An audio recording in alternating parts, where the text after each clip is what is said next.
Delhi Capitals star batter wicket keeper KL Rahul IPL చరిత్రలో అరుదైన మైలురాయిని అధిగమించి సరికొత్త రికార్డును తన పేరిట లిఖించుకున్నారు. శుక్రవారం అరుణ్ జైట్లీ స్టేడియంలో కోల్కతా నైట్ రైడర్స్ తో జరిగిన ఉత్కంఠభరిత పోరులో రాహుల్ ఈ ఘనత సాధించారు.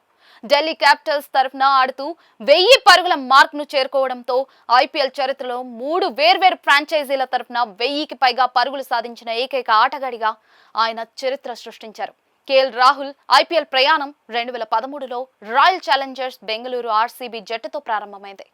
ఆ తర్వాత సన్ రైజర్స్ హైదరాబాద్ ఎస్ఆర్హెచ్ జట్టుకు మారినప్పటికీ కూడా ఆశించిన స్థాయిలో అవకాశాలు లభించలేదు. అయితే 2018లో పంజాబ్ కింగ్స్ జట్టులో చేరిన తర్వాత రాహుల్ దశ తిరిగింది. ఆ ఫ్రాంచైజీ రాహుల్ పై నమ్మకంతో కెప్టెన్సీ బాధ్యతలు కూడా అప్పగించింది.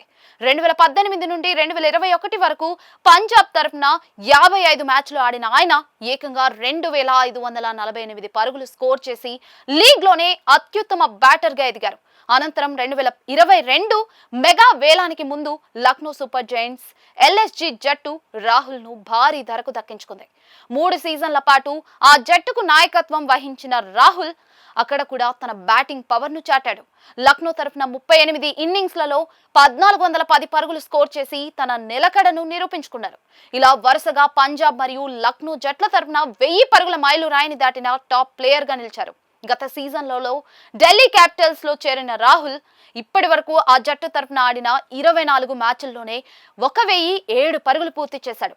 ఈ అద్భుత ప్రదర్శనతో 3 ఫ్రాంచైజీలు అంటే పంజాబ్, లక్నో, ఢిల్లీ తరఫున 1000కి పైగా రన్స్ చేసిన ఏకైక క్రికెటర్ గా ఐపీఎల్ రికార్డు పుస్తకాల్లో నిలిచిపోయారు.